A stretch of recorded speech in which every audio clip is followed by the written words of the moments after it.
to OTD Military History. Today we have a repeat guest. I was literally just trying to think how many times he's been on the channel, and I honestly don't remember, which is a good thing. I think it's this fifth, fourth, I don't know.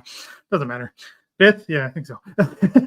Anyway, so today we have David Grebstad back on to talk about his latest book. This guy publishes a lot and makes me feel inadequate as a historian in that regard. His book is Citizen, Settler, Soldier, Scoundrel. Sounds like a British 1960s spy novel.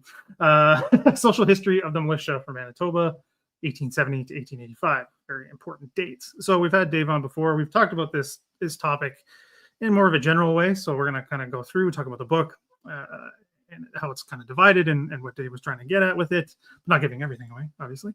And there's links to buy the book down below. And last for housekeeping questions, we'll do them as we go along, and I'll do them the best I can as we move forward. Hey, Dave, how are you? I'm doing well, thanks. Hey, I think it is the fifth time. I'm not sure. I think you promised me a set of steak knives if I hit number 5. So. Hey, you got your own playlist, so that's good. That's pretty much all you're going to get right now. That's all I can offer in this digital world. But yeah, so thanks for coming on again. I appreciate it. Thank you for having me. Oh, no. The pleasure's all mine. Having another book out after I haven't written literally zero, it just makes me feel very inadequate. I should be writing. It's great to have you on for this. We were just chatting about the various, challenges and things that come with this kind of history and time period we're looking at, and what kinds of questions and transformation was the biggest thing I took from this. But yeah, so it's great. So if you want to get into it, we can get started. Sure. No, I'll just quickly before I kick off, I'll just want to say thanks once again for having me. I really appreciate it. Thanks for the kind words. It is my third book that I published. The second one was Double Dagger. First one was self-published. And we've talked about all three to a degree. Even the one about a hockey team, I managed to find a military aspect to discuss there. So I thank you very much for your support for me. And the fact that these three books got published within the last 4 years or so, 3 or 4 years, is a bit of a smokescreen, because all of them I've been working on for about a total of 10 years. Yeah. And then it just so happened they kind of culminated within the space of 3 or 4 years. So it looks more impressive than it actually is. Yeah. So thanks once again. And thanks for doing this. I know we talked about a lot of what we're going to talk about today we discussed already, but as you mentioned, I'll go into a little bit more detail, and I'm going to shamelessly flog my book on your YouTube channel here, which of course hopefully everybody rushes out to buy two to a dozen copies for themselves. A dozen each would be great, everybody. Yeah. Hey, Christmas is just around the corner. This would be great in a stocking or under the tree. Hey, I just want to jump in real quick. Yeah. No bashing the other historians that come before you, but I've read some Manitoba history, and I'm sorry, but the not bashing the province at all, but some of those books, those are, if you have insomnia, that'll cure it. I'll tell you that much. It can get dry. It can get dry. But that's why I really enjoyed, and I'll get to it, why I wrote this book in the first place. And I'll talk a little bit about what drew my attention to it, because it's thanks, Dave. It's an interesting part of history that a lot of people, as we were saying before we went live, a lot of people just don't know about it. And in fact, I understand what you're saying. I find Manitoba history fascinating. Maybe it's just a quirk of mine, but it is nonetheless. David mentioned this, and you mentioned it earlier, that the title sounds like a spy novel, and that's exactly what I was going for. So bullseye. There we go. It's a play on Tinker Tailor Soldier Spy, and which of course is a kid's rhyme. But I love the movie, so I stole it. But also I think represents the various aspects of the militia that we're talking about. And it sums up pretty in 4 words, I think. Exactly. All the various, they're multi-layered people. Yeah. And as the subtitle says, this is a social history of the militia in Manitoba, not necessarily military history. So although I talk about, in very limited terms, operations that they conducted specifically pertaining to the Northwest Rebellion of 1885, in the main, the focus that I have is in the book is how the militia contributed to a massive cultural and social change that happened in Manitoba during that time frame. So I think we can go to the next slide. There we go. So here's some of the things I'm gonna touch on. Lots of S's in there, isn't there? And again, that was a play on words. So when I came up with the different chapters, when I started looking at the different themes that I thought fit into this, I came up with soldier security and society and symbolism, and the S's just kind of appeared, and it was fantastic. Thanks again, Dave. I was a teacher. I was an instructor of gunnery, but much of my historical writing had no effect to that. But I appreciate the kind words.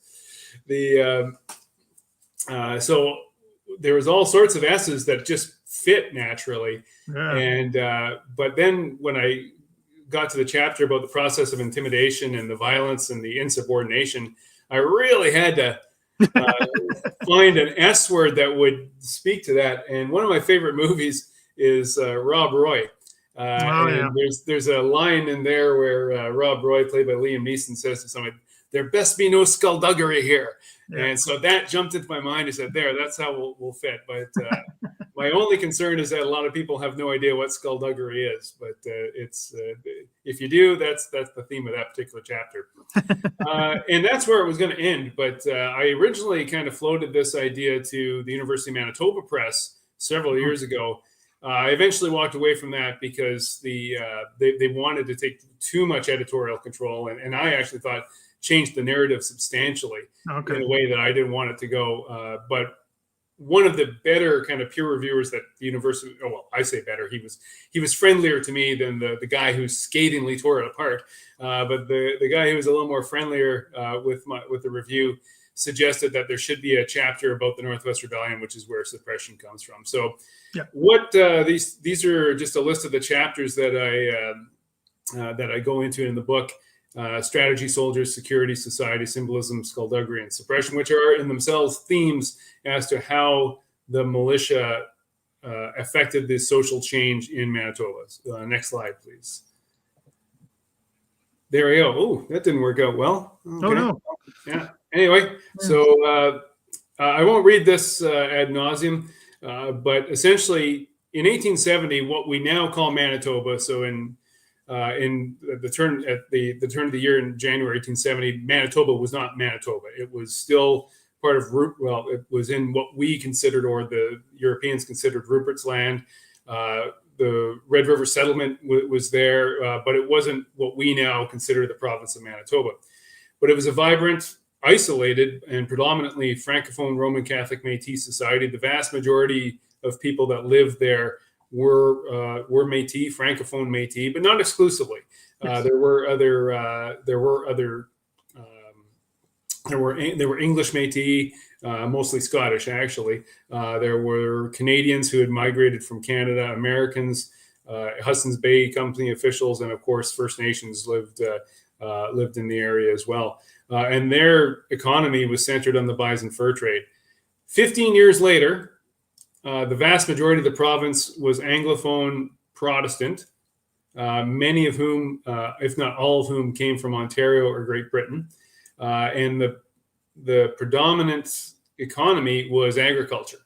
So in the space of 15 years, in 1885, the province of Manitoba existed. So in those 15 years, there was such a massive change. I thought, well, what happened here? How did something change so dramatically over 15 years? So this project started with me it was originally just going to be an article for what used to be called the Manitoba Manitoba Journal. It's now called the Prairie Journal, which is the journal of the Manitoba Historical Society.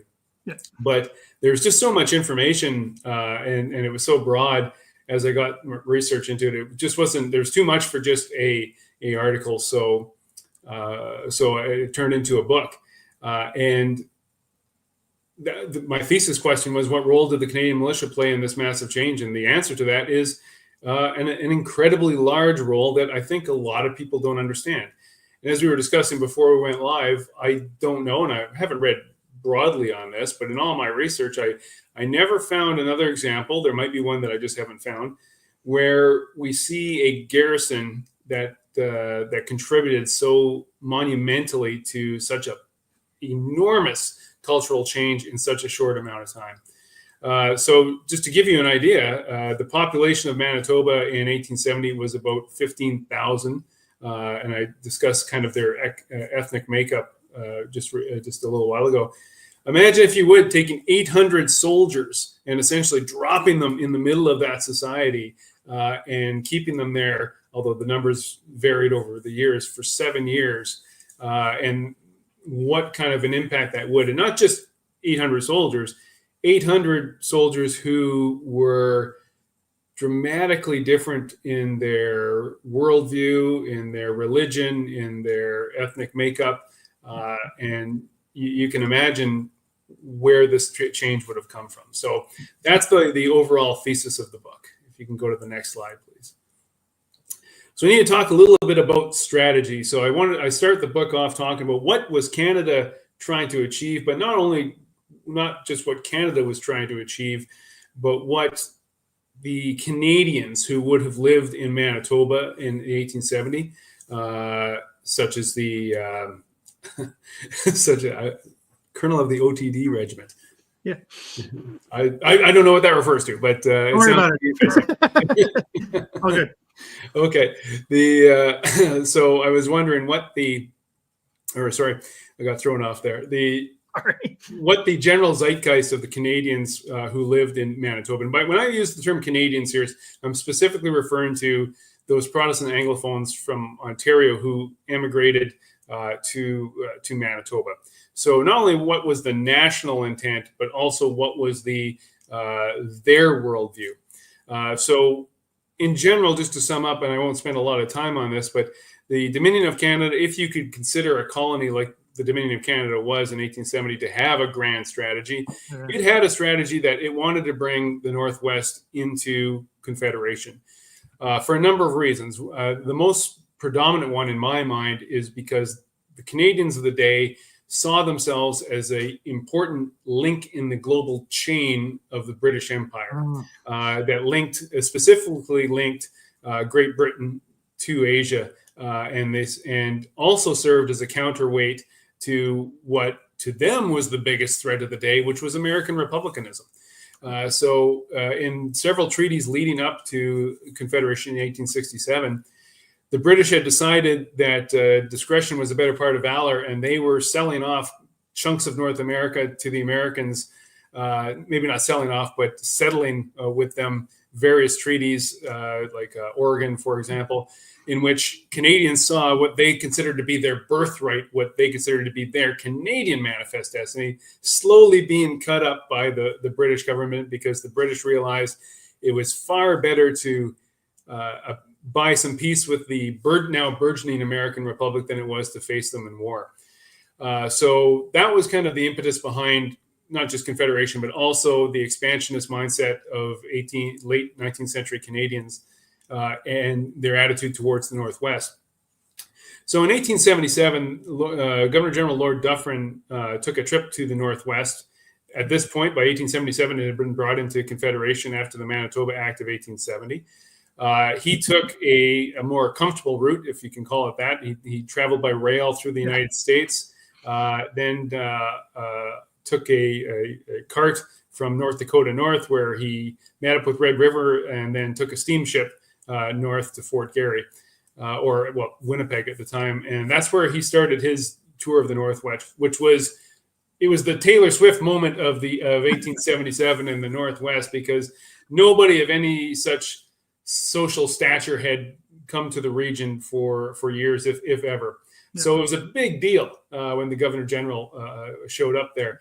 So the first port of entry, once he got back into what we will call British territory, or at this time Canadian territory, although contemporaries at the time didn't distinguish the two. Yep. The first stop is Emerson. Emerson's this small town in southern Manitoba that sits right on the 49th parallel. It's a border town. Yours truly, as a young lieutenant, was stationed there for a few days during the floods of 1997. So I remember sandbagging around the periphery of it. But when he stepped off the paddle boat onto the deck, this committee had lined up, and there was lots of patriotic bunting on the welcoming dais. And I never found the name of the chap, but the chairman of the welcoming committee gave a brief speech. And when I saw this written in a newspaper of the time, I thought that captures the zeitgeist. Mm-hmm. We feel proud, sir, of the mission which, as Canadians and British subjects, devolves upon us to occupy, possess, and mold the future of this vast territory. So to the contemporaries of the time, specifically the Canadians, the Northwest was a territory that needed to be settled, exploited, and molded into this kind of homogenous cultural entity that resonated with the culture of Ontario, specifically Ontario, and also Great Britain. So when we're talking about strategy, that's what both Canada as a country and Canadians as individuals saw their mission to be in the Northwest. Next slide, please. So the next chapter, we talk about soldiers because, people who follow you excluded, of course, they're all very, very interested in military affairs. But the average Canadian doesn't know much about the Canadian military now. They know even less about the Canadian military in 1870. And I understand why. So I'm going to spend a few slides here just describing what was the Canadian militia of 1870, because obviously that feeds into who were these men who arrived in Fort Garry in August of 1870. So first of all, because we were a colony and we weren't trusted to command ourselves, overall command and control was exercised by British officers.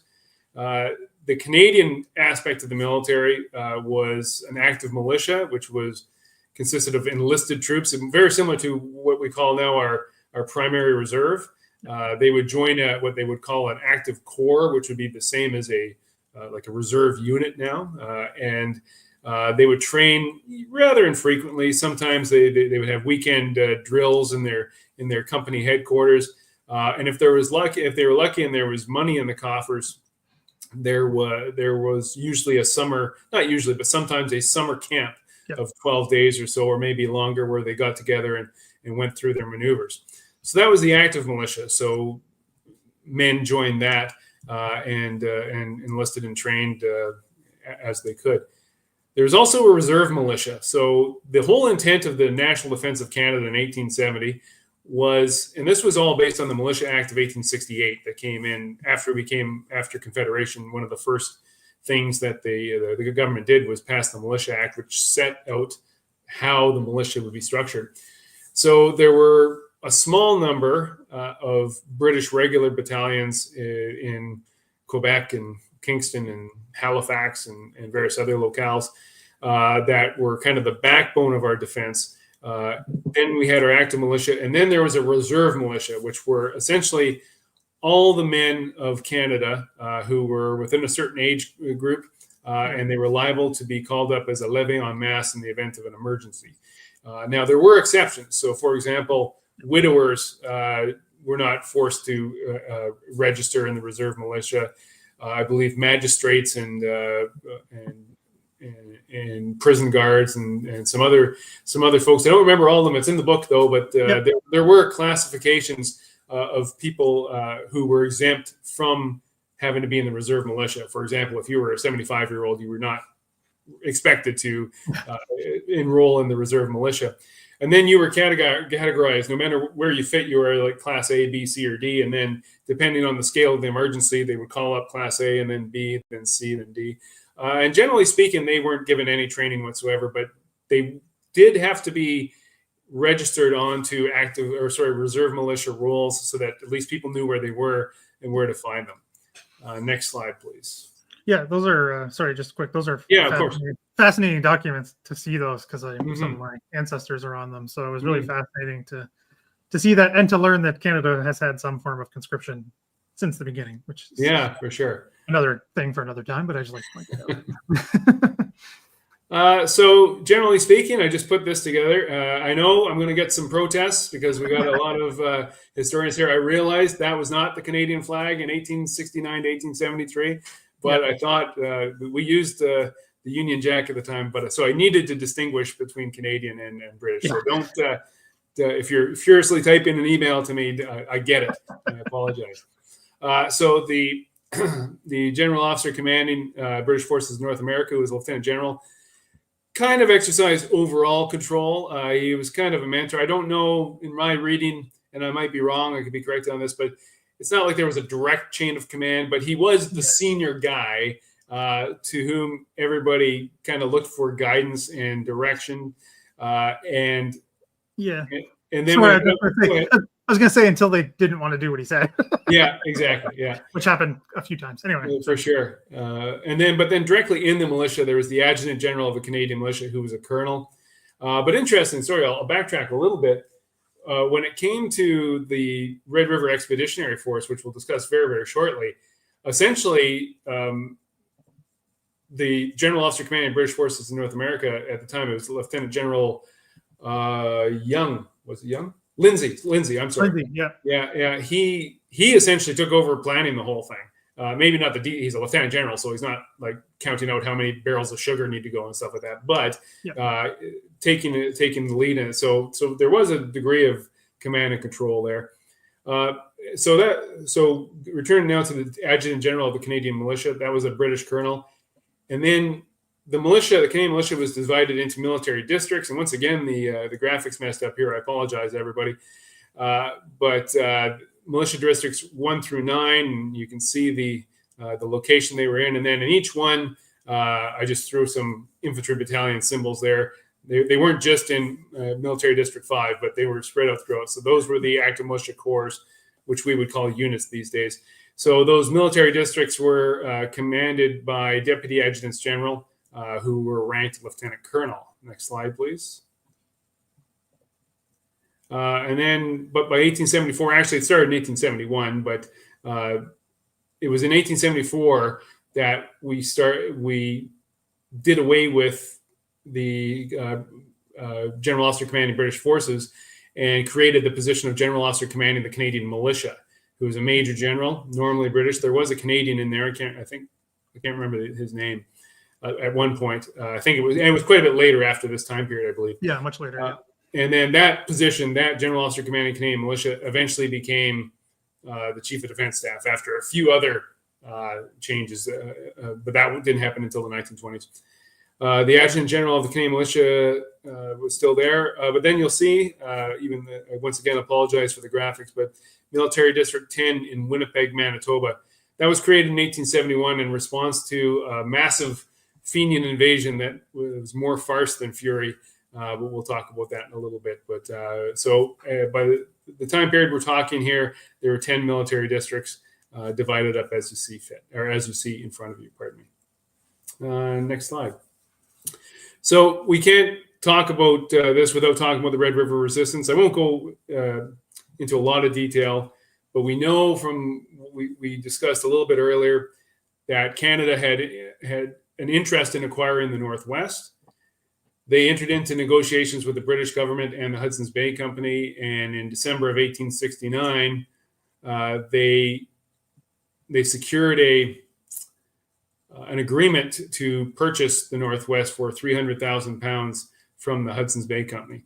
The problem was they didn't bother to ask anybody who lived in the territory there. Not a single person, not even an email to say, "What do you think?"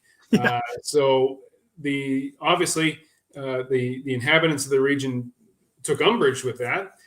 So the Red River Resistance, which broke out in, I would say the start date would be, I believe the start date is October 11th, 1869, which is pictured there, was when Louis Riel and some of his supporters stood on the chains of a survey party who were going about the Red River settlement, surveying new square-style farm plots in the square style that was used in Ontario, sometimes right over top of long, narrow, already existing plots of land that were the culture and the tradition in Red River.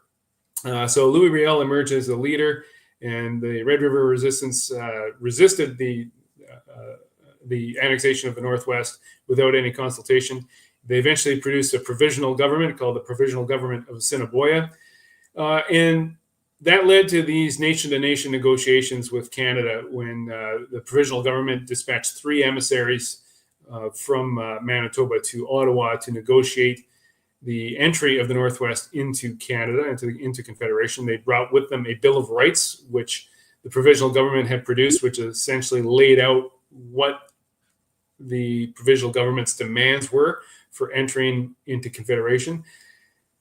These three emissaries actually negotiated directly with Sir John A. Macdonald and with George Etienne Cartier. And what happened was on the 12th of May, 1870, the Canadian Parliament passed the Manitoba Act, which brought the Northwest into Confederation. It was called the Northwest Territories. And then a small little square known as the postage stamp province of Manitoba was created because Louis Riel and the rest of the provisional government insisted that they come into Confederation as a province, not as a territory. It didn't come into effect until July 15th, though that's when, legally speaking, the Manitoba Act came into force. But despite all these negotiations and what appeared to be good faith negotiations between the Canadian government and the provisional government in Fort Garry, the Dominion decided to send a military force in response. And that's where we come to, next slide, the Red River Expeditionary Force. So ostensibly, it was contemplated as a peacekeeping force. And even in the official orders that were given by Lindsay to Wolseley, who you see here, Colonel Garnet Wolseley, who went on to be a field marshal and led this expedition. That's why it's often referred to as the Wolseley expedition. But his direction was very, very clear that this was a peacekeeping force.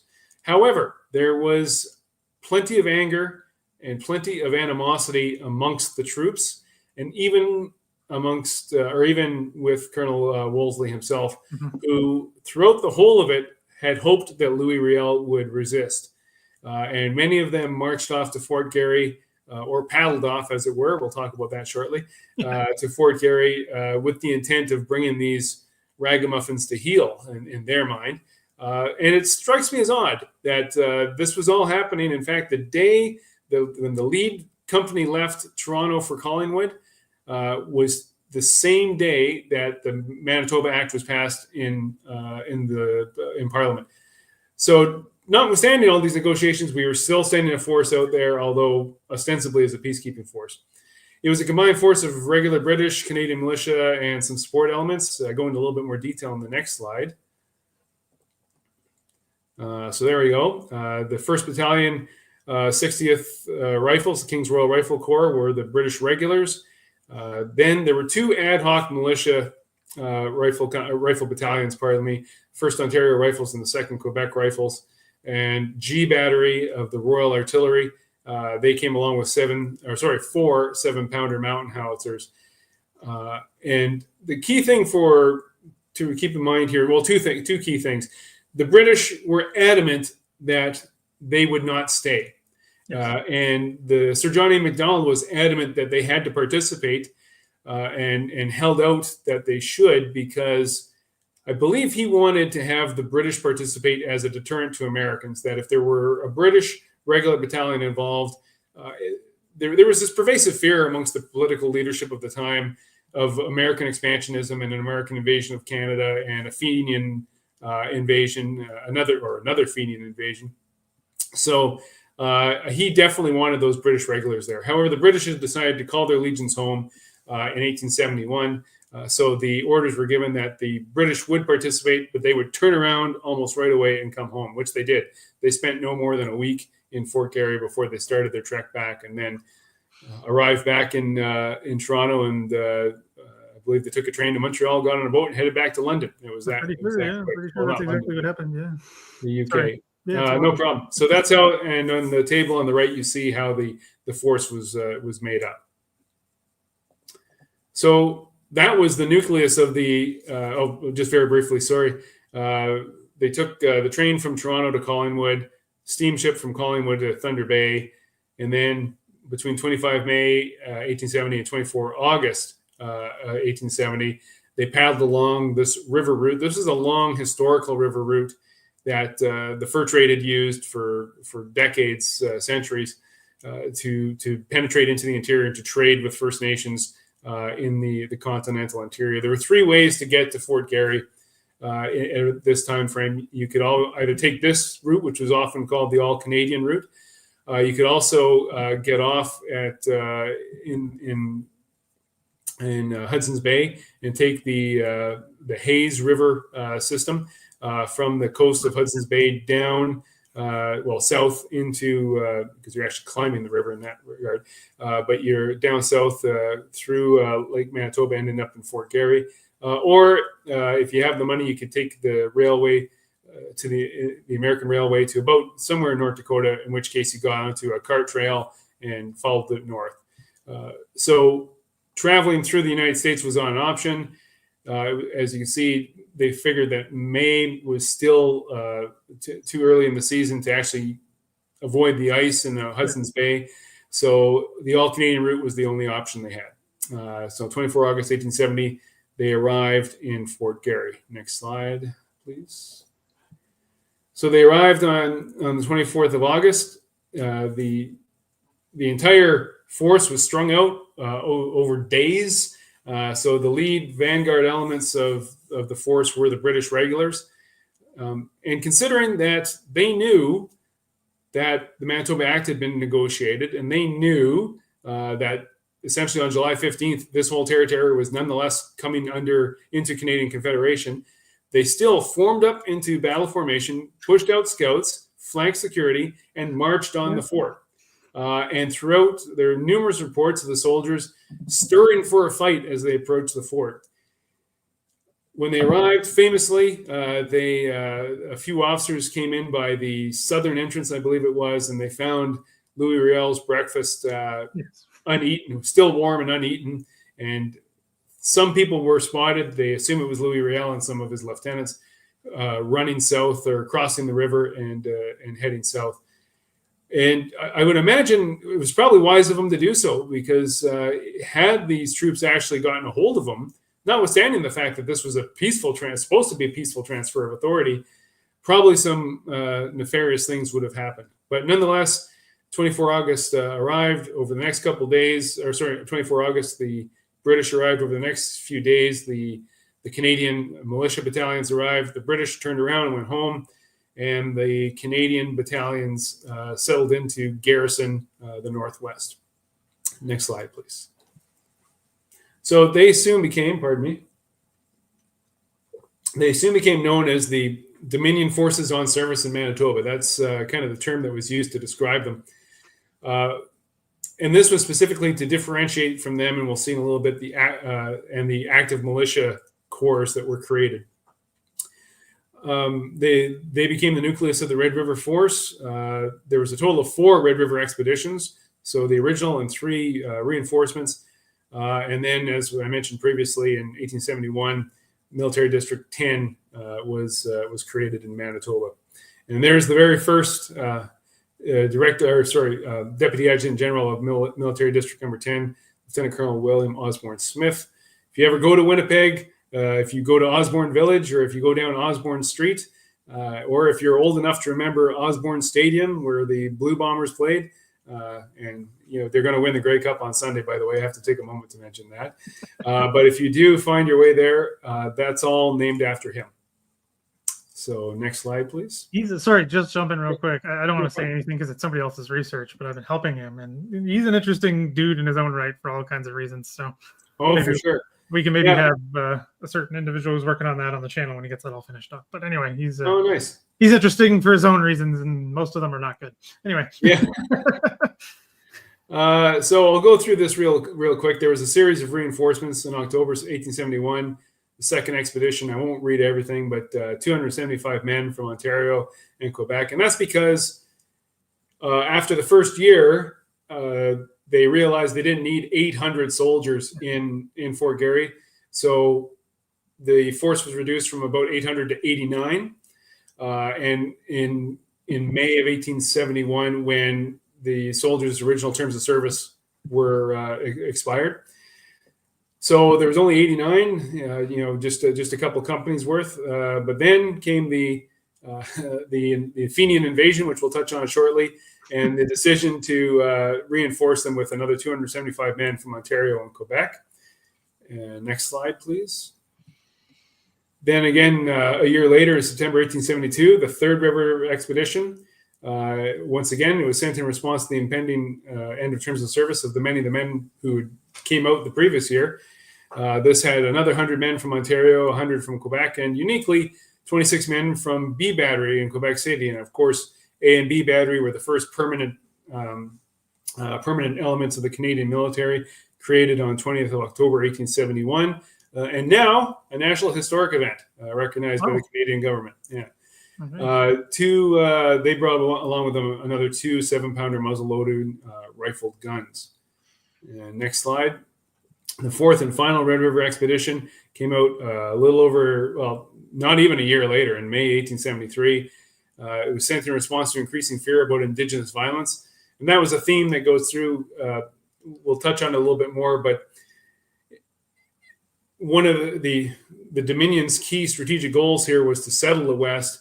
And if settlers were nervous about Indigenous violence or Indigenous uprising, they wouldn't settle there. So that's a common theme throughout this, that there was this pervasive fear, which was really unfounded, about Indigenous violence, which resulted in, the creation of, to a degree, part of it was the creation of the Northwest Mounted Police, but also the reinforcement of the militia garrison, And uniquely in this particular one, instead of Ontario and Quebec, they went to New Brunswick and Nova Scotia. And I don't know, I didn't find in my research if it's just nobody in Ontario, Quebec wanted to go back out there, or if they just decided to spread the pain a bit. But it also included another 56 men from A and B batteries, along with 4 Armstrong 9-pounder field guns, which you see there. Yeah. Real quick, I think we might be getting to this, but maybe just a little bit of a quick primer from Dave Patterson, our other Dave Gunner. Did any of the original garrisons stay in Manitoba? Yes, there's a fair number. Now, the vast majority actually didn't like it and said, no, I'm not sticking around here. I'm going home. Yeah. But there's some who did stay, and I go into it in the book. There's, especially when we talk about the society that they created there, they became prominent members of society. So there's a few who actually stayed on in Manitoba, but they are by far the minority. The vast majority said, I'm out of here, and headed back to their district of enrollment. Yeah, which is not uncommon with these types of expeditions. For sure. And I won't go line by line, but in September of 1871, in response to the threat of the Fenian invasion, the first active militia corps were created in Manitoba. So now, just like the other military districts, we have, not like it, they have a permanent garrison, which other districts didn't have, except during times of emergency or with the creation of A and B battery. And then finally, they created these actual active militia corps. So you can see the ones that were created in September of 1871, then more again in October of 1871, which one of the gents you see there is Lieutenant Colonel William Nassau Kennedy, who was one of the first commanders of the Winnipeg Field Battery, later went on to be a mayor of Winnipeg and went on to some prominence himself. That Winnipeg Field Battery that was created in October of 1871, 13 October 1871, still exists. It is the 13th bracket Winnipeg Field Battery that is part of 26th Field Regiment. And while 26th Field Regiment is located in Brandon, the Winnipeg Field Battery is in Bourgeois Prairie. So nonetheless, it still exists. So that's quite interesting. It's if the Canadian Army can confuse you with names, they'll do it. Yeah, exactly. Okay, so just a couple quick questions. Sure, go ahead. And I know you can answer these because of your background. So do these field guns fire cannonballs or more modern projectiles? Do the latter have explosive fillings or were they solid shots? So we're discussing this Armstrong. The 7-pounders, I believe. I believe the 7-pounders just fired shot, and they had a variety of shots. So they didn't just they had what was called spherical case shot, which was essentially shrapnel, and they had solid shot. But the 9-pounder, it fired a projectile because it was actually rifled, whereas the 7-pounder, if I remember correctly, was smooth bore. I believe so. Yeah. Sorry, just get back on track here. And then this is actually a good question from one of our American viewers. Was in the fear you were talking about the the settlers, mostly coming from Ontario at the time, was the fear driven by U.S. conflict against Native American tribes? It did indeed. That was a common theme. As we know, there was a number of Sioux moved north into Canada under Sitting Bull, and even though they were peaceful, there was concern about conflict between them and other First Nations in Canada, but also the local inhabitants were always afraid of First Nations, and as I said, and oftentimes it was unfounded, if not all the time. Yeah. And so when this large amount this large number of Sioux moved into Canada, it caused some concern amongst the inhabitants there, but also the what they call the Indian Wars in the West, the Americans, and in fact just months before a very short period before the announcement of the disbandment of the permanent garrison was the Battle of Little Bighorn, I believe. Maybe it wasn't quite so close, but they were relatively close in time together, and that created a lot of consternation amongst people. And I go in the book, I mentioned how there was a letter writing campaign from mayors and premiers and lieutenant governors saying, no, please keep the garrison here. But it fell on deaf ears because the powers that be in Ottawa thought at the time that the Northwest Mounted Police and the militia were sufficient to provide any defense that they needed. All right. Very, very briefly. So you can imagine why people the soldiers didn't want to stick around. For example, the first 800 that arrived, they showed up and hunkered down, and they had no winter clothing. None of it arrived until January. Awesome. And if you have a in Winnipeg, it gets pretty cold in the winter there. But they settled in there, and as Private Justice Griffin described it, his life was the same dreary round of duties and few changes of scenery and few incidents to interest and occupy the mind. The arrival of mails from home being the only interesting event perhaps for weeks. So there was nothing to do. They were bored silly. The unfortunate part, which we'll touch on a little bit later, is there were plenty of saloons with probably borderline poisonous liquor being sold in them. And the soldiers, at least for the first number of years, were welcome to go to it or to frequent these. So that's all they were allowed to do, essentially. And not all. They had some of their own diversions, but there wasn't much else. And the result was, as we'll see, it was quite unfortunate. So these are just some illustrations from the Canadian Illustrated News of life in the militia in Fort Garry. And of course, as you can see, the soldier on duty on the left is having a swig of something, even though he's on duty. Yeah. Excellent. So we move now into some of the ways that the militia garrison were able to affect the social and cultural change in the region. So from a security perspective, they provided a deterrent to the Americans, or at least a notional one, I guess, because even with 800 people, that would not have stopped a concerted American invasion. Not that there were huge like army groups of American soldiers in North Dakota or Minnesota, but nonetheless, but it was a overt symbolic element that kind of at least showed the Americans that Canada was interested in holding this territory. So they're very present. Is it more like a security blanket for those in Ottawa and those there as well? It seems that way because I mean, it's not really. If the Americans want to go, they're going to go. So I'm not really sure. Exactly. Much more than that. You know what I mean? I talked earlier. I'm sorry, about the perceived Indigenous threat, and there was just a reassurance to settlers if there were soldiers nearby.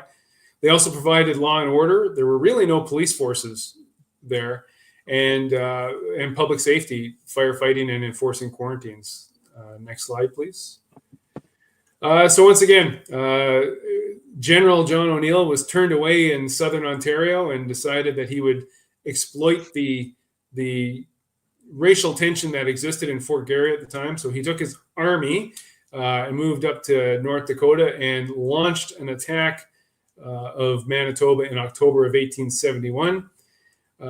So his army, which consisted of about 45 people, maybe 50, It crossed the border, ransacked the Hudson's Bay Company post in Pembina, which is the kind of the border town right on the border, and found the store of liquor, imbibed a little bit too much, and were promptly arrested by a U.S. cavalry regiment that was nearby, that rounded them all up and brought them back home and threw them in the hoosecow until they sobered up. But that didn't stop the local myth makers from talking about the valiant effort that the Manitoba militia made to stop the Fenians. So not only at this point we still had we only had 89 militia, actually permanent militia garrison in Fort Garry. Several hundred of militia corps were enrolled, almost that levy en masse. The lieutenant governor sent out a proclamation saying, "Come on down to Fort Garry and enroll." And a rather large force was cobbled together of kind of makeshift volunteers immediately. And in a rainstorm, they marched out of Fort Garry and headed south, and they made it about a 3 days trek before somebody arrived with a note saying, "Oh, by the way, the invasion's over. The Americans rounded them up and took them home." But I love this quote from the Manitoba Liberal, saying that they were able to repulse the insolent foe and prove to the world that Manitobans do not lack the patriotism, the love of liberty, and the undaunted courage of which older countries are justly proud. Of course, not a single one of them laid eyes on a Fenian, not a single Fenian. And what they got was blisters and probably some chafing from their wet pants, given that it rained the entire time they were marching. So, but nonetheless, there was a real attempt by, in this case, the Manitoba Liberal, to try to make that connection with Great Britain and older countries and try to say, hey, we're kind of modern now too. We're part of this grand British military tradition. And we'll see more of that as we go forward. Next slide. But again, they also provided law and order. As I mentioned, there were very few police forces. The very first mounted police force in Winnipeg essentially were soldiers of the garrison. Sam Steele was a private on the Red River Expeditionary Force, and he has a few choice quotes from some of the riots he had to respond to. He was at one point he had to sprint to catch up to his colleagues who were being called out in aid to the civil power to face some rioters. He said, "I was met by 3 hostiles who tried to stop me. I clubbed my rifle," which means he held it upside down like a club and easily brushed them aside. They were not prepared to try conclusions that way. Now, Sam Steele was never shy on telling everybody what a great job he did. So we can assume, we have to take a grain of salt with this. But then he did report that once he joined his colleagues and they formed kind of a picket around, I believe it was the Dominion Savings Bank that the mob was trying to burn. It seemed at one time that we might have to fire, but fortunately the disturbances were quelled. Without it, though, there were many broken heads. And I believe, if I remember correctly, they were actually ordered to load their weapons, but fortunately nothing came of it. Next slide. And almost every election there was some sort of riot. So you had one political party smashing up the printing presses of the other and them smashing up the printing presses of their opponents. And so whenever there was an election, there was a riot, and the soldiers often got called out to respond to these. And there was a great quote from the Journal of the Provisional Battalion of Infantry saying that they formed a picket around, I believe it was the courthouse, I can't remember, and the order was given, guard turn out, fix bayonets. And at the sight of bayonets being fixed to the end of the rifles, the mob said, well, we'll go burn something else instead, and turned around. Actually, quite a common thing happening in Canadian history at this time is the fixed bayonets dispersing the crowd. Yeah, for sure. Happened a lot, as I've done. And of course, they were a ready pool of manpower for things such as firefighting. I won't read each of those bullets, but there were a number of fires that broke out.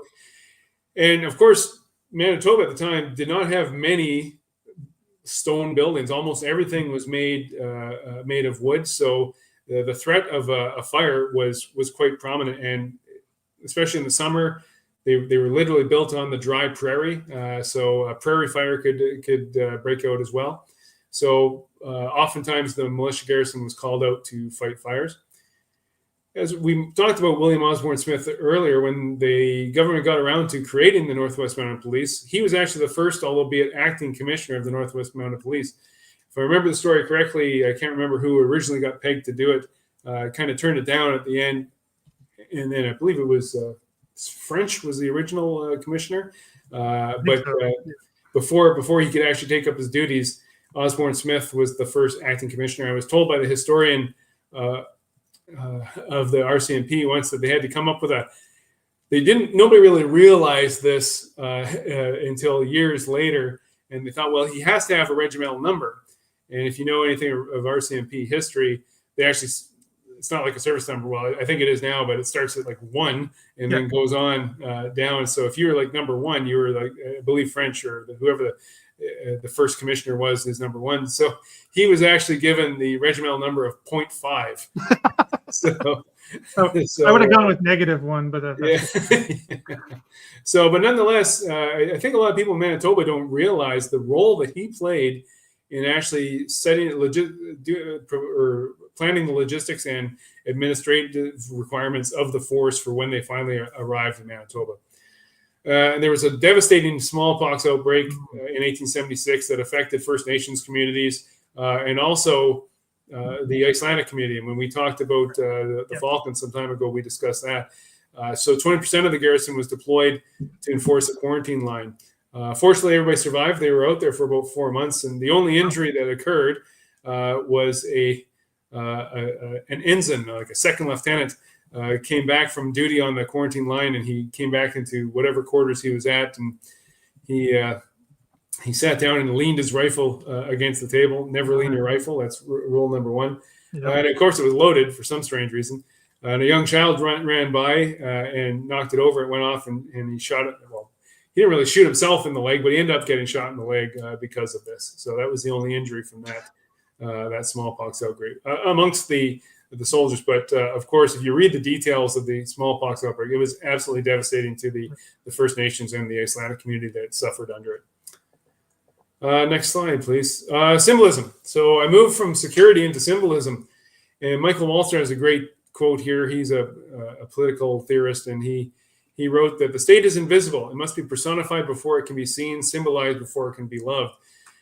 And when you think about it, the state doesn't exist unless it's represented in something that's kind of tangible.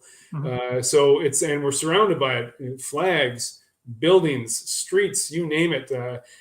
Living in Ottawa as we do, the Parliament buildings, that's pretty obvious. But if you're in Fort Garry, isolated from Ottawa and Toronto, and somebody just says, "Hey, congratulations, you're in Canada now," there's absolutely nothing that smacks of Canada around you. So what I found interesting was the way that the militia kind of provided that symbolic linkage with both Dominion and imperial authority. Can you go to the next slide, please? So they brought trappings of empire and Dominion. I'll dwell more on the First Nations treaties, but they were a physical representation of British and Dominion authority. They added pomp and pageantry to ceremonies. Next slide, please. So they were used to highlight the connection with the Dominion and the Empire. They provided guards of honor, gun salutes, parades. So when the legislature would open or close, there would be a guard of honor. They'd fire gun salutes.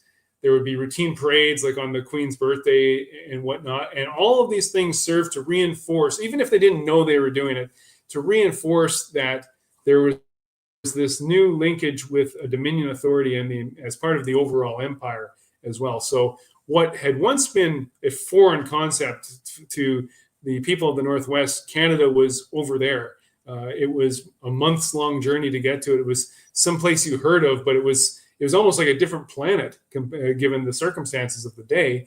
But suddenly you have these soldiers who are right here, and they're beating drums, and they're firing cannons, and they're firing feu de joie outside the legislature.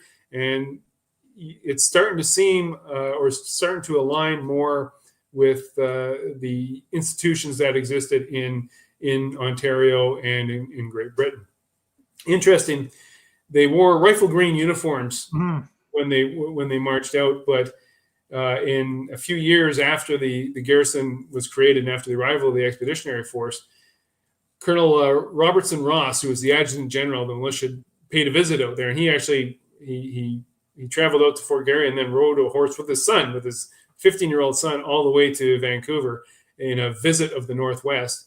And he spoke to a number of First Nations leaders, and many of them commented. He said, "We don't know who these people are in their dark uniforms. We're told they're British soldiers, but the only British soldiers they knew wore red jackets, and they wore red jackets, or what they were referring to, pardon me, was at least twice in the pre-Confederation history of Manitoba. A British regular battalion had been sent to Fort Garry to garrison it for anywhere from 1 to 3 years. In particular, when the U.S. cavalry showed up at Fort Pembina on the border, just as kind of a statement saying that this is British territory. So First Nations leaders got to know the red-jacketed British soldiers. So immediately after that, he ordered that the garrison in Manitoba had to wear red jackets. So they shipped out red jackets, and everybody wore red after that. Next slide, please. I won't read line after line here, but I was surprised to see how much the soldiers were used as a symbolic, mostly symbolic, but also a practical addition to the negotiation of treaties with First Nations during the existence of the garrison.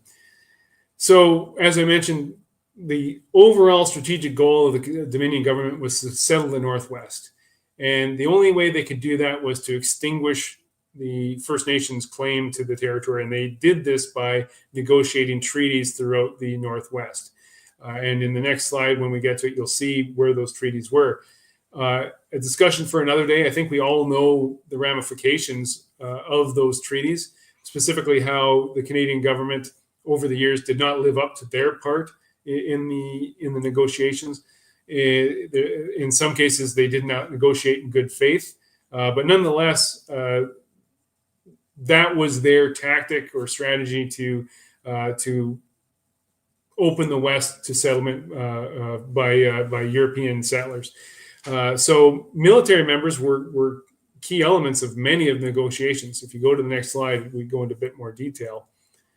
So you can see on that map the three key treaties that were negotiated during the time period of the militia garrison. Treaty 1 and 2 were both signed in July of 1871 at Lower Fort Garry, which is near Selkirk, Manitoba. It included a guard of 40 soldiers, and Major Irvine, who went on to become a inspector in the Northwest Manitoba Police, and a pretty big character in the dramatis personae of the Northwest Rebellion. He was actually a signatory of the treaties because he was there. Treaty 3, which was northwestern Ontario, kind of where I grew up, in the fall of 1873, included a guard of 75 soldiers. And even in that, one of the soldiers served as the secretary and actually wrote out elements of the treaty.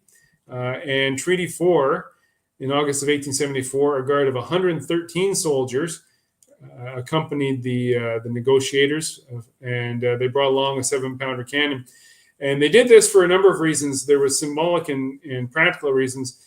In this particular case, it was feared that these negotiations would be a lot more tense, and there was a larger number of First Nations with maybe conflicting interests that were going to be part of the negotiations. So they wanted to have a larger force of soldiers to provide some degree of security on top of that symbolic nature that they played.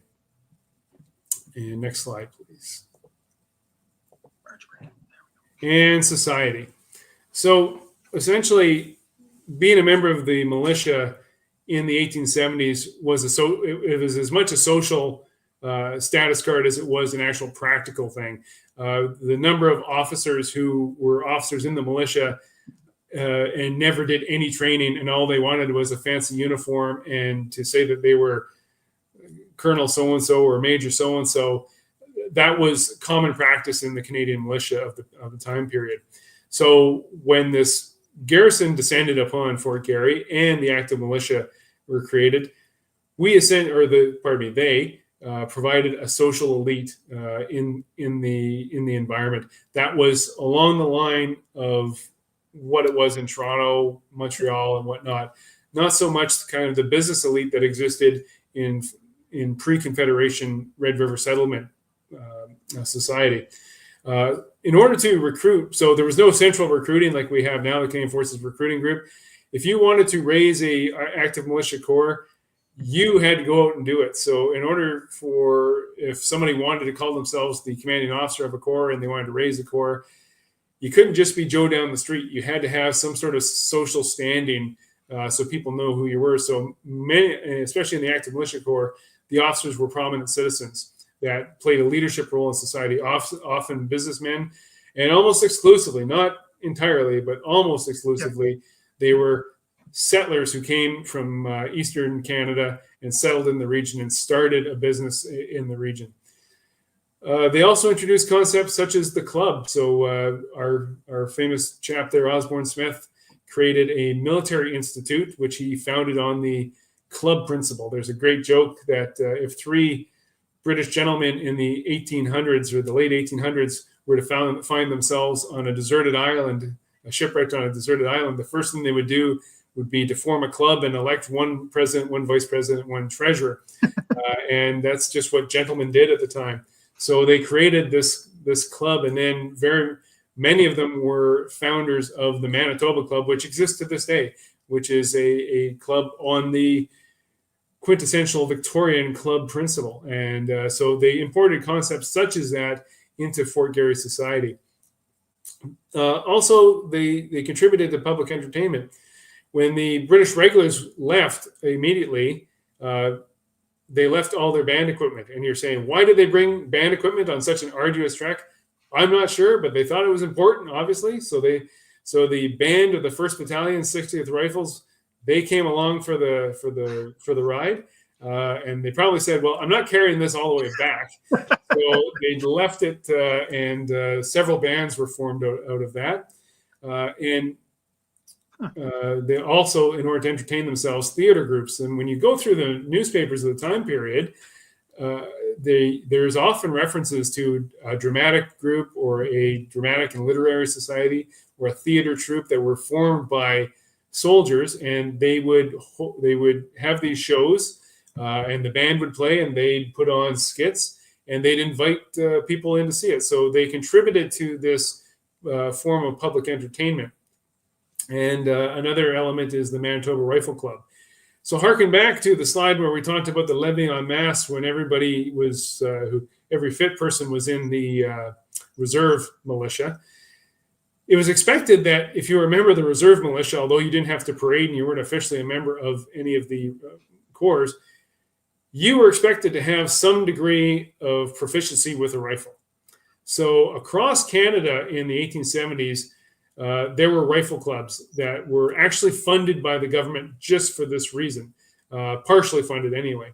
So the Dominion Rifle Club is the oldest sporting organization in Canada. It was formed in shortly after Confederation, and shortly after the garrison was created or the Expeditionary Force arrived, the Manitoba Rifle Club was created, and obviously the militia members were regular members of that, but also local citizens joined in. And it's interesting to see when they had their shoots or their competitions, some of the prizes that were donated by members of Parliament, the governor of the Hudson's Bay Company and whatnot. So in the chapter where I go into society, mores, customs, and traditions, I go into far more detail about how society functioned in, let's call it Ontario, was implanted in Fort Garry on top of, and in many ways at the expense of, mores, customs, and traditions that were followed by, or that were the elements of Fort Garry society, in particular Métis society at the time. Next slide, please. So skullduggery. So here's where I got to shoehorn that word into this presentation. So there's two aspects to this: men behaving badly and the process of intimidation. Yeah. So the troops that arrived there were not particularly well disciplined. and they were young, and they were getting paid, and there was nothing to do. So idle hands are the devil's playthings, and we'll see here in the next couple slides is there was some very negative consequences to that. So next slide, please. So even when there was a police force created, and this quote from October 1873 in the Northwest Manitoban and Northwest Herald refers to the fact that the police force that was in Winnipeg at the time, or well, in Fort Garry at the time, was all but useless. They wrote that we have seen the whole police force when it was at its largest, not only threatened, but chased like prairie chickens by a crowd of Wolseley's heroes. So that crowd of Wolseley's heroes refers to members of the garrison, specifically members of the Wolseley expedition. Pardon me. And the frequent drunken rampages that they went on throughout the city, and you can see the stats that were acquired or presented here. Incidents of drunkenness from between 1870 to 1873 went from 56 to 470. Absence without leave 99 to 500. Arrest by police 29 to 112. So you can see that they had too much time on their hands, and sadly they found a way to fill that time, and not in the best of ways. That particular quote that I shared at the start was specifically shared when there were rumors of the arrival of the Northwest Mounted Police, because the editors at the Manitoba and Northwest Herald were saying how happy they were that there was finally going to be a professional police force that's going to arrive and maybe put these soldiers back in their box and have them stop running roughshod over the settlement.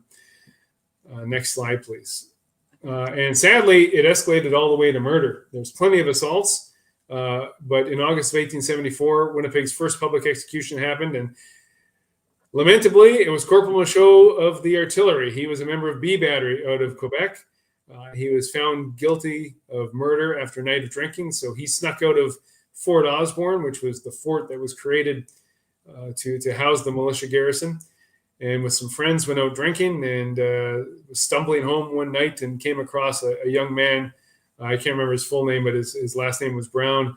They just happened to bump into each other in the pitch black of night on what has become the Portage Avenue. Now, at the time, was known as the Portage Road, and got into a bit of a fisticuffs, and Corporal Michaud stabbed him over 30 times, and it might be more than that, I can't remember, and then wandered back into the fort and collapsed in the guardhouse, and he was arrested the next day, and he was arraigned very shortly thereafter. He admitted his guilt, was found guilty, and this all happened in July, and he was hanged in August 1874 in the courtyard of the Winnipeg jail. He was the first public execution in Winnipeg, sadly, for him and for the chap who was murdered, of course. In a weird bit of irony, to do the drop, so he was hanged, to do the drop, they had to test the weight. So him being a gunner from the artillery, they had to go borrow artillery shells from the artillery, the equivalent to his weight, and then do a couple practice drops with a sack filled with these shells to make sure that it had the sufficient force to do what it was meant to do. Next slide, please. But even worse, I think, is the Reign of Terror. The Reign of Terror is not something I came up with or others, although it's referred to a lot now in historical reviews of the period. The Reign of Terror was actually used in contemporary newspapers to describe what was happening, in particular in 1873 and 1874. Joseph Royal, who was writing in Quebec but had knowledge of the incidents, wrote, "All the evil disorders, the robberies, the personal armed attacks on the highways have had for their authors since the 23rd of August," he meant 24th, "Monsieur the soldiers of the Ontario Battalion." And those evil disorders, robberies, and personal armed attacks that he's referring to here are specifically directed against Métis and Francophones in the society. Not just the kind of wanton ill discipline that we just discussed, but these were coordinated, directed racially and ethnically motivated attacks against the Métis, First Nations, and Francophones. Dr. Frederick Shore, in his doctoral thesis, referred to it as the process of intimidation, and he described it as a, quote, Kansas-style influx of armed settlers whose purpose was to guarantee that the new province of Manitoba assumed an an Ontario image without the interference of the Métis. So many of the members of the Ontario Battalion were members of the Orange Lodge. I was going to say that slip up is still. Yeah, exactly. That's why I had that slip up. Yeah. They were vehement Protestants who hated Roman Catholicism and Métis and Francophones, and a lot of them were motivated to go on this expedition in a sense of revenge against what they saw as the murder or the execution of Thomas Scott. Most people are familiar with this, but that was one of the, I'll call him a counter-revolutionary during the Red River Resistance, who was captured and ordered to be executed by Louis Riel. Now, he was allegedly a member of the Orange Order. I can't remember the author, but a historian has noted that there's been his name hasn't appeared on any Orange Order rolls, and nothing in his effects indicated that he was a member of the Orange Order. Although people who were disgusted at his execution claimed that he was a brother of the Orange Lodge, and people now who were angry at what he was doing are happy to accept that he was a member of the Orange Lodge. So perhaps he was, but he's been accepted by both sides as a member of the Orange Order, whether he was or not. So many of the members of the Ontario Battalion had this grudge against the Métis and Louis Riel, and that's what their motivation was for coming out to Fort Garry. Next slide, please. So if it was just one or two incidents, you may just think it was they were isolated incidents, but here's just a few of them. Again, I won't read them each out as I'm speaking. Your viewers can maybe read them, or they can pick up the book where I go into a lot more detail about this. But the examples of violence directed against Métis, there was too much for it to just be a fluke. So it was obviously in my mind, you cannot argue that the process of intimidation is a real thing, and it was effective. And when I use the word effective, I'm not saying that in a beneficial way, but if that was their goal, the Kansas-style influx of armed settlers, it worked because many of the Métis realized or decided that it was safer for them to move west instead of to be sitting around attacked, harassed in their home. And it's very, very sad. And it directly led to the Northwest Rebellion of 1885. So, or at least contributed to it in a large way. And that's why when you look at the population in 1885, what was a predominantly Francophone Roman Catholic Métis population was now in 1885 a predominantly Anglophone Protestant population. But the one point I will dwell on a little bit here is Elzier Goulet, who you see pictured there. He was one of Riel's lieutenants during the resistance. He stayed in St. Boniface, which, if you're familiar with Winnipeg, is the French neighborhood that is to the east of the Red River and directly across from the city. What started as the town of Winnipeg and now has assumed everything as the city of Winnipeg. He was hired by a journalist from Toronto who had traveled to Fort Garry to Winnipeg at the time. It was Fort Garry at the time, to take a tour of the new province. When Goulet was spotted, he was chased by a mob, of which numerous reports indicate that there were soldiers in the mob. He tried to flee back to St. Boniface, attempted to swim the Red River, and was pelted with rocks, eventually knocked out and drowned in the Red River. So a very, very sad murder, and nobody was brought to justice. There was all sorts of reasons given why they couldn't find the perpetrators. And Sam Steele, in his book, he is adamant that it was not a volunteer, as they referred to them, or a soldier. But there were plenty of other eyewitness reports that said there were soldiers involved. So sadly, if there were soldiers, they were not. They never faced justice for their crime. Next slide, please. And my final chapter is on suppression of the Northwest Rebellion. So we have the Métis moving west.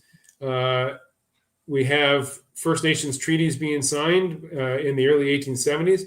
And then we have a decade of intransigence and double dealing by the Dominion and poor and rather shoddy treatment of First Nations by the Dominion, the restriction of food allocations and the use of starvation in some cases, and a lack of positive control over the Northwest. In 1885, the Métis under Louis Riel had, by this point, Louis Riel was elected 3 times to the House of Commons. Yep. He was never allowed to sit in it because he knew that if he had gone there, he would probably have been murdered. And eventually he moved to Montana. When this situation unfolded, and a big part of their complaint was that there was no real political authority or any sort of governing authority in the Northwest. There was a skeleton of a kind of government, for lack of a better term, over the Northwest, but it was governed by an absentee landlord, and they really did not care for the lack of any sort of political oversight or proper governance in the area. So that was one of the complaints. So three emissaries were sent to Montana to ask him to come back and lead his people. One of those 3 emissaries was my 5th great granduncle, an Isbester, so a little bit of a family connection there. At any rate, he came back, and it led to the Northwest Rebellion. I'll leave it to everybody's conclusion whether they should have taken up arms. I think there's an argument for them to complain, and whether taking up arms was the right way to do it, I'll leave it to your own discussion after you read the chapter, of course. And Canada responded with the deployment of a Northwest Field Force. And I won't dwell on this too much because my focus is actually on a few other things. But here in the map, you can see the tactical maneuverings of the 3 columns that made up the Northwest Field Force that fought against the Métis, eventually culminating in Batoche. And then there was several First Nations bands also joined Louis Riel, but in the main, most First Nations, the majority of the First Nations in the Northwest didn't actually join. And if they had, that was actually the nightmare scenario from the perspective of the Dominion government, was a massive uprising of First Nations. So I wrote my directed research project at Staff College on the government's comprehensive approach to this. So there was the military aspect, but they realized that one way to keep the uprising from expanding was to redress the grievances that people had. So they kind of unlocked the food allocations and various other things, which may have contributed to the uprising not being as large as I think Louis Riel and his followers wanted it to be in order to secure victory. Nonetheless, they dispatched Northwest Field Force. What I want to focus on is on the next slide, which for Canada, this whole rebellion was taking place on another planet. They were going about their business in Toronto and Montreal and the big cities in the east, and they got newspaper reports, but the Northwest was still this great lone land that nobody really knew anything about, and it was still a massive journey to get out there. And at the outbreak of the rebellion, the rail line still wasn't completed the whole way. In fact, it was completed in order to send troops out to the rebellion. But for Manitobans, this conflict was right on their back door. So newspapers were replete, and historical records are replete throughout the day of mayors of towns begging the militia department and the Dominion authorities to send troops to protect them, to provide them with a stand of arms so that they could form a home guard amongst their own community. And it's because they were afraid that the uprising would spread, and they were afraid for their security. And of course, history is hindsight, or hindsight is 2020, and there was never any real threat to any of the communities in Manitoba at the time, but they didn't feel that way. Manitoba's population was only 1.5% of Canada's total. However, of the 4,500 soldiers that were in the Northwest Field Force, 1,217 or 27% were raised in Manitoba. And of the killed and wounded soldiers, 42% and 31% respectively were from Manitoba-based units. And of course, Winnipeg was the strategic logistical hub from which all the mail, the resupply, all the sustainment emanated, with the help of the Hudson's Bay Company. And even the newly finished Winnipeg General Hospital was essentially the theater hospital for the Northwest Field Force. So I try not to dwell too much on the operational aspect of the Northwest Rebellion in this chapter, but I talk a lot more about how the Manitoba militia, the role that it played in it, because what you see here is the Manitoba, or the militia units in Manitoba. I don't want to think that anybody to think that Manitoba had its own militia. They were Canadian militia that happened to be in Manitoba, but they played this outsized role in the Northwest Rebellion. So just a quick question on that front, because that's, I mean, I cannot help but parallel to what happens in 1914 in a way of, the most of the Canadian Expeditionary Force, for the majority of its existence, was actually British born. Mm-hmm. Is that a bit going here too? Because, like, as we mentioned and we talked about already, is how those from specifically Ontario try to just copy and paste more or less onto Manitoba. Yeah. Did you get any sense of that? As these certainly joined up in '85, is that kind of the reason? Yeah, all the I wouldn't say all, but a large proportion of the soldiers that were in Manitoba units were of Ontario descent by this point, because the demographics had shifted so substantially in that direction.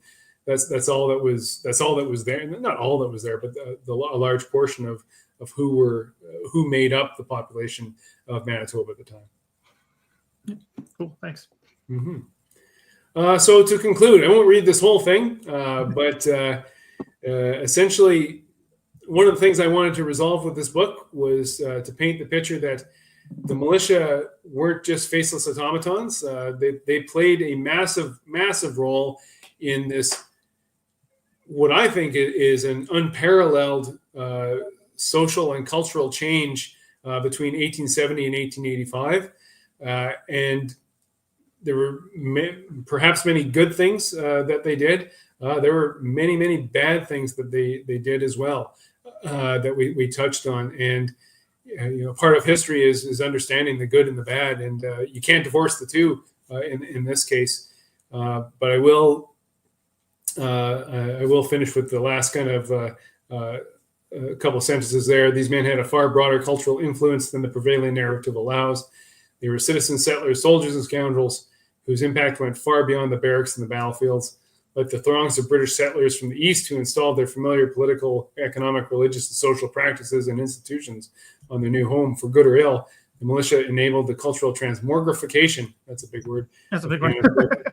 Yeah. So, but I chose that. I often think when I ever see that word, I think of Calvin and Hobbes and the transmogrifier, that they would go in and they'd come out as a dinosaur or something like that. Yeah. No, it sounds flippant and maybe comical, but I thought it was a good word to kind of drive home just how massive the cultural change was in that short amount of time. And sadly, very much at the expense of the Red River Métis, First Nations, and Francophones, who had made that, that was it is their homeland. I shouldn't say that was their homeland. Yep. That is their homeland. Well, that is our homeland. Sure. Yes. I am Red River Métis. Yeah, exactly. Okay. I think that's all the slides. That's all I have. Yes. Thanks very much. Oh yeah, no, you're welcome. We'll see if just give it a minute because it's a bit of a delay for any questions. But sure. I had some questions, and this might be outside the scope, but it's included, I think, in the year, so I'm going to ask it anyway. Sure. Is after, because I can't not, when I think about these 1870 and 85, they're connected to me, right? Like I can't not think of one without the other. Mm-hmm. What was kind of and if you came across this, because I know you noted in this and in the book, you use a lot of newspapers. So I just, as someone who does that research myself, you just run into things, right? Mm-hmm. I was wondering if when after Riel's capture, if any of those Manitoba newspapers were like heavily calling for his execution, or kind of was there an overall, I don't know. Yeah, most definitely on that. Yeah, there was. Yeah, that was a common thread. Louis Riel was seen as the enemy, and the population in Winnipeg. There was no love lost. He wasn't a lost son, and I'll just diverge a little bit to say that I'm so happy to see that we've remedied that now. The current premier of Manitoba has recognized him as the first premier of Manitoba, which is correct. He's considered the founder of Manitoba.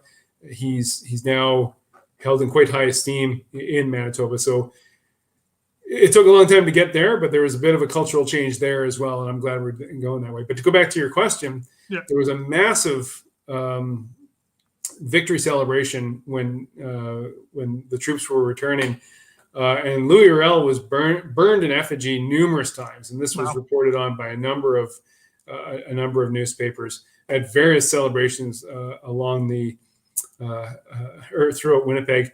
And I remember there was one kind of horrendous song that they were singing, saying there was a song that said we'll hang Louis Riel from a sour apple tree was the words that stick in my mind.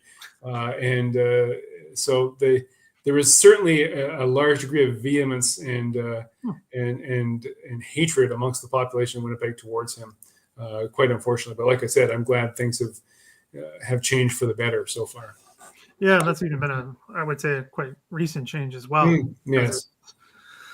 I mean, it was a while ago now, but when I was coming through high school, it wasn't so clear cut. It was still very, no, exactly. Yeah, and there's still some people there are I would say straight up angry still at Riel as a traitor, quote unquote. But. Yeah, I mentioned this in one of our previous discussions. I said, if you want to start a historian fight or like a really vehement fight, just mention Louis Riel, and everybody's has an opinion, and everybody's opinion seems to be very, very, very strongly held in one way or the other. Yeah, it's just I don't know. I'm just glad to see that it has changed, and there's I don't know. I want to say, like you just said, vehement arguments. I would say better discussions. At least there are discussions now instead of just yelling about language and culture and religion. So that's a positive to me. Yeah. So this is a fascinating way to look at it. And I think you might be kind of hitting I think you're right with the argument overall. It's such a fast transformation. I can't think of anything that's this fast. Obviously, military garrisons have changed cultures and societies, but sometimes it takes generations. This isn't even a generation. This is the same people in the span of a decade and a half, which to me is lightning speed, especially considering the time period with travel and communication and all that stuff. It's fascinating to me. So, as I always like to ask you, are you working on anything else? Got any new projects on the go or continuing?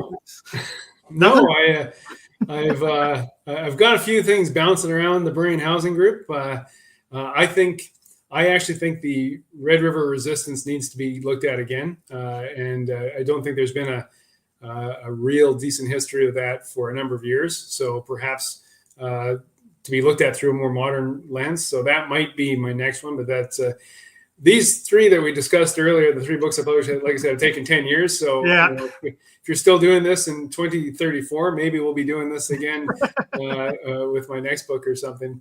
And that's about it right now. Yeah, I don't really have any firm projects that other than marketing this one. I think that's that's gonna take up some time for sure.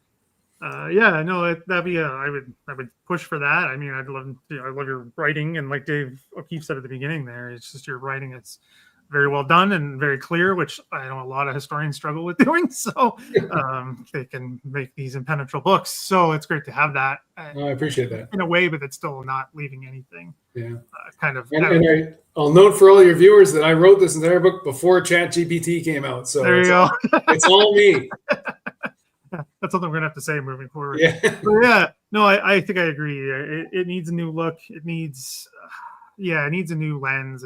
It's I think some of the older books are a bit of a tangent, but some of the older books are still stained by, I'm using that word deliberately, by the old prejudices of Canada, particularly Ontario, like you said, the whole Orange Order and all that stuff. So I think it's time for those to move on and us to get a new look at it, so we can hopefully get some sort of, or also part of reconciliation, right? So that's a huge part of that as well. So For sure. yeah, other than that, thanks for coming on. I appreciate it, and having you on now for the 5th time. So that's awesome. But yeah, if you're ever kicking around anything else, even a journal article or something, you're always welcome to come back. And sure. I always get great ideas. Last point I'll just remind everybody is this is available on Amazon in Kindle or paperback, and I encourage you to get a copy. Also, so tomorrow on my blog, on my Substack, I'm going to be whetting everybody's appetite by releasing the introductory chapter to anybody who has signed up for my Substack. So go to, I don't even know the address, but David Grebstad Substack, or if you're following me on social media, I've mentioned it a couple times.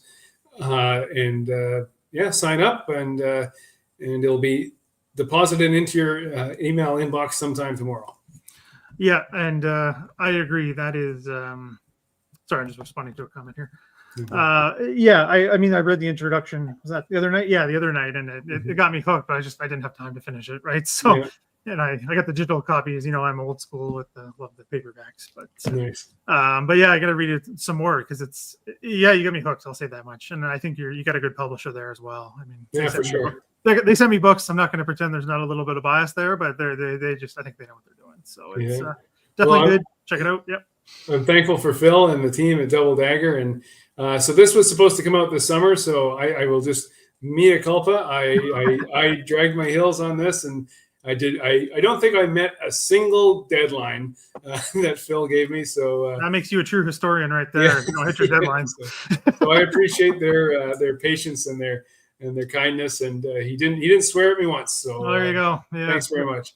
Yeah, that's the true mark of a historian. It's not the research. It's not how you do the research. It's just you don't hit your deadlines. Yeah. In my experience, anyway. Yeah, so there's links down below. So if you're gonna check out the book, you can do that through the links down below. Help us all both out, which would be fantastic. And if you like these live streams and everything else I'm doing here with OTD, please consider supporting the channel through Patreon. That'd be very much appreciated.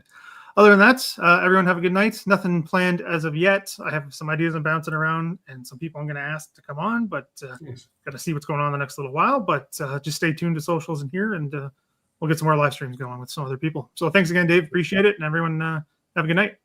Okay, thanks to you. Thanks, everybody.